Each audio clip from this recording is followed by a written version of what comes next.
Bah restez pas planté là, vous vouliez me parler, venez vous asseoir. Je suis désolé, j'ai peu de temps à vous consacrer, j'ai rendez-vous dans 1 heure au palais. Allez-y. Mais voilà, j'ai tué ma femme. Ah bon, quand ça? Hier soir au dîner. Hier soir, et vous êtes libre. Ah mais personne ne le sait à part vous. J'ai pas été crié sur les toits, bien sûr. Et avec quoi vous l'avez tué? Bah vous devez bien savoir avec quoi vous l'avez tué. C'est affreux. C'est horrible. Quoi, un couteau? C'est ça. Avec un couteau. Bien. Vous l'auriez empoisonné, il y aurait eu préméditation, je vous écoutais même plus. C'était mieux avec un couteau, hein. C'est bien ce que je me suis dit. Vous vous êtes dit ça avant ou après la mort? Bah quoi donc? Bah que le couteau c'était mieux. Bah c'est vous qui l'avez dit. Vous comment ça? Bah l'idée du couteau, c'est vous qui l'avez eu. Pas du tout. Pourquoi j'aurais dû m'y prendre autrement? Bah non, et puis ce qui est fait est fait. J'ai bien fait de m'y prendre comme ça alors. Mais oui, je vous ai dit oui. Vous me rassurez. Vous vous y connaissez dans tout ça, vous avez l'habitude. Bah, tandis que moi, c'est la première fois que je tue, alors je voulais être sûr de pas faire de gaffe. Ah, de gaffe, parce que vous appelez ça une gaffe. Bon, revenons à ce couteau. Quel genre de couteau? Un couteau de cuisine, un couteau à pain? Un couteau à pain. Un couteau à pain avec des dents? Ou mais alors, toute petite. Et vous l'avez frappé à quel endroit? Bah la cuisine. Partie du corps. Je ne sais plus moi, c'est vraiment important. Ah bah, si vous l'avez frappé dans le dos, vous êtes foutu. Ah bah non, pas dans le dos parce qu'elle était en face de moi. Alors, dans la poitrine? Dans le ventre? Entre les deux. Et le couteau, vous l'avez pris où? Mais sur la table. Vous voulez dire que vous ne l'avez pas sorti d'un tiroir, qu'il était posé là tout simplement. Voilà, c'est ça. Et qui l'avait posé là? Qui avait mis la table? Lulu. Enfin, Lucienne, c'est toujours elle qui met la table. Oui, enfin jusqu'à hier soir.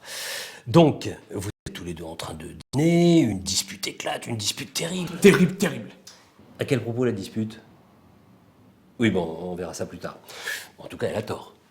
Elle sait bien qu'elle a tort. Elle vous insulte, vous perdez patience, vous êtes là debout tous les deux, elle comme une bête en furie, vous avec le couteau à la main pour couper du pain, pardi. Pardi. Alors elle, emportée par sa colère malfaisante et elle buvait votre femme? Oula. Beaucoup? Oula, pire. Il y a des témoins? Bah tout le village vous le dira, buvez du matin au soir. Ah, je les tiens les jurés. Elle était saoule, elle titube, elle se jette sur vous. Et par une horrible malencontreuse fatalité, sans même que vous l'ayez voulu, sans même que vous ayez pu imaginer une seule seconde,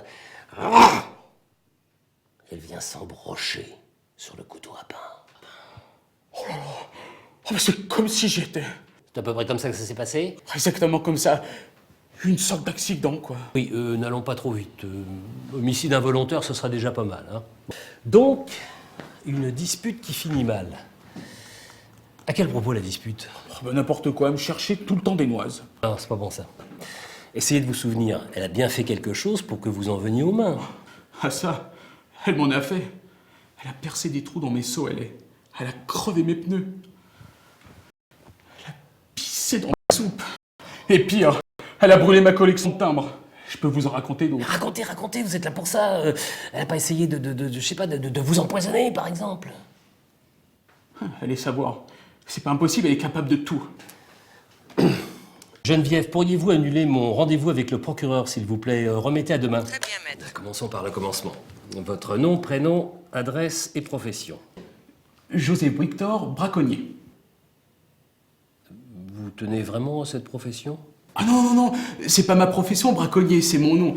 Ma profession, c'est éleveur-cultivateur. Bien. Adresse? Au paradis. Comment? C'est le nom de la... Ah, très bien. Votre date de naissance? Fin mai, début juin 40. Vous ne connaissez pas votre date de naissance? Ah non, non, on l'a jamais su parce qu'on m'a retrouvé tout bébé sur le rebord d'un fossé pendant la guerre. Il paraît que je braillais à côté d'une femme qui était morte. C'était votre mère. Mais si! C'était votre mère! C'est une image qui va frapper les jurés et qui vous a recueilli. Mais l'assistance publique? Un enfant de l'assistance de mieux en mieux. Et après? Ben après, j'ai été placé à 10 ans chez les Pécou, quoi, au paradis, à la ferme. On vous a travaillé dur, on vous battait. Non. Mais si! On vous battait!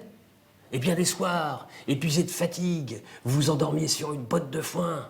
Si, vous dormiez sur une botte de foin. Vous souffriez de la faim. Oh, mais c'est vrai que quand j'étais plus jeune, eh ben, j'étais beaucoup plus mince. Ah! Vous voyez? Ah, une enfance malheureuse, oh combien?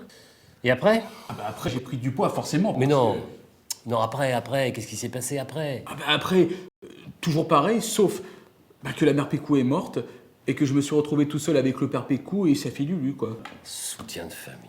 Bravo. Et vous l'avez épousé quand, votre Lulu? Ah bah, mon retour de service, à mon retour d'Algérie, quand on m'a rapatrié. Parce que vous avez fait la guerre d'Algérie? Ah bah oui, Combien de temps? un jour. Ah bah oui, parce que j'ai été blessé tout de suite dès le premier jour, c'est pour ça qu'on m'a rapatrié. Ah, parce que vous avez été blessé. Bah tiens, tenez, regardez. Bon, ça se voit pas tellement. Parce que j'ai été soigné par un très très grand professeur. Ici, ça se voit. Ben oui. Ah oui. Ah bah, blessé au combat, mais c'est parfait. Enfin, au combat, disons que c'était surtout sur le quai d'Alger. En descendant du bateau avec tout mon barda, là il y a un camion qui fait marche arrière et vlan, il m'envoie valser. Alors résultat, les deux pintes escatées, l'hosto à Marseille et retour au paradis, quoi. J'ai quand même eu une petite médaille. Ouais, quand même la petite médaille. Et une petite pension. C'est toujours mieux que rien. Donc, à votre retour d'Algérie, vous épousez cette... Lulu, enfin Lucienne, mais on s'est pas mariés tout de suite. Vous voulez dire que vous étiez déjà son amant? Ah bah oui, depuis longtemps. Elle avait quel âge la première fois? Je sais plus, moi, presque 14 ans. Vous êtes conscient que c'est des détournement de mineurs, donc un viol? Oh, un viol, un viol. Tout d'abord, on avait le même âge, et puis c'est plutôt elle qui m'avait allé dans la grange, oui. Et faire comprendre à un jury qu'une fille peut violer un garçon, alors là... Ah bah tout de même, c'est tout le temps elle qui masticotait. Quand on joue au docteur, ou au papa à la maman, et puis tout ça. Vous l'aimiez pas? Ah non, ça jamais déjà. Toute petite, c'était déjà une teigne. Et pourquoi vous l'avez épousée, alors? Parce que je suis un con. Parce que je suis un con, voilà.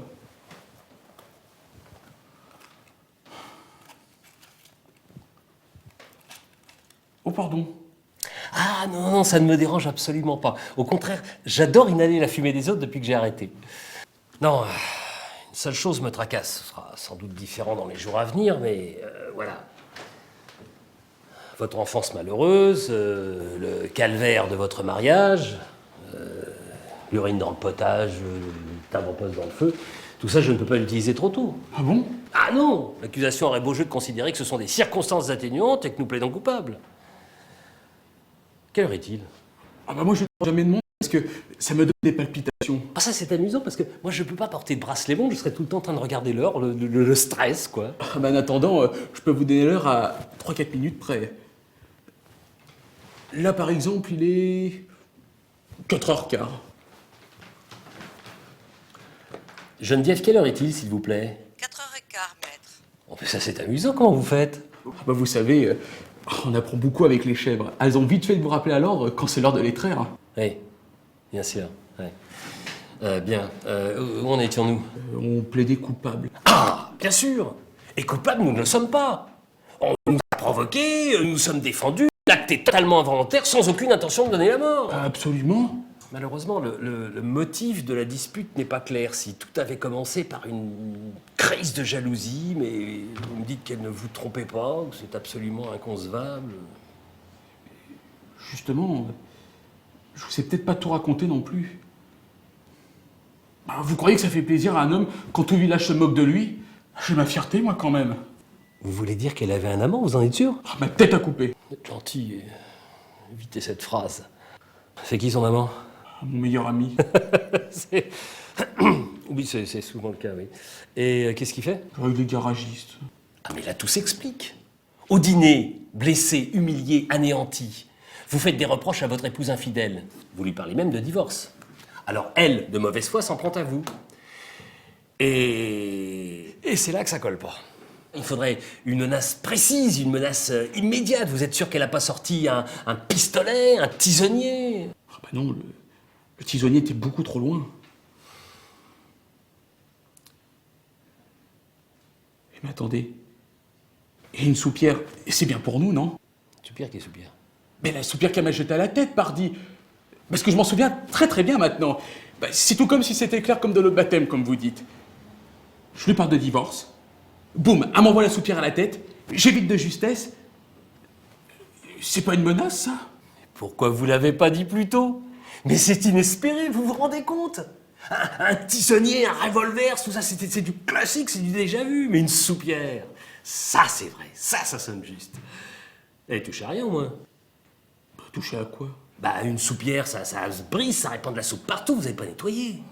Je suis pas bête à ce point-là. Ouais. Bien. Bon, maintenant, vous allez faire comme je vous dis. Vous allez rentrer chez vous, appeler la gendarmerie, vous constituer prisonnier. D'accord. Bon, on va vous interroger, vous dites en gros ce qui s'est passé, la dispute, la soupière, l'accident, et vous déclarez que vous ne parlerez qu'en présence de votre avocat. Vous? Non, surtout pas. Vous ne désignerez votre avocat qu'après votre inculpation, probablement lundi. Ça bloque tout le monde tout le week-end, et moi ça me laisse le temps de consulter les verdicts et les résumés des crimes commis entre époux, en particulier avec un couteau à pain. Oh, vous êtes fort.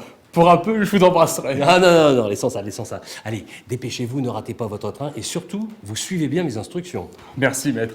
Merci beaucoup.